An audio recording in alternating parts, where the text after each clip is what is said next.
Hunk 150R X-Tech।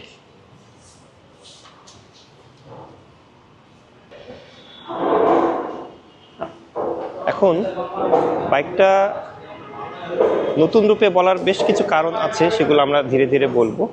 প্রথমে যদি শুরু থেকে আমরা বাইকটা দেখি একদম ফ্রন্ট সাইড থেকে, তাহলে দেখতে পাবো যে বেশ অ্যাগ্রেসিভ এবং স্টাইলিশ একটা লুকস দেওয়া হয়েছে। হ্যাঁ, এখানে কিন্তু আমরা ফ্রন্টেই পেয়ে যাচ্ছি এইচ শেপের এলইডি ডিআরএল, এবং তার সাথে এখন বর্তমান যুগে সবচেয়ে বেশি জনপ্রিয় যেটা, সেটা হচ্ছে প্রজেকশন এলইডি হেডল্যাম্প।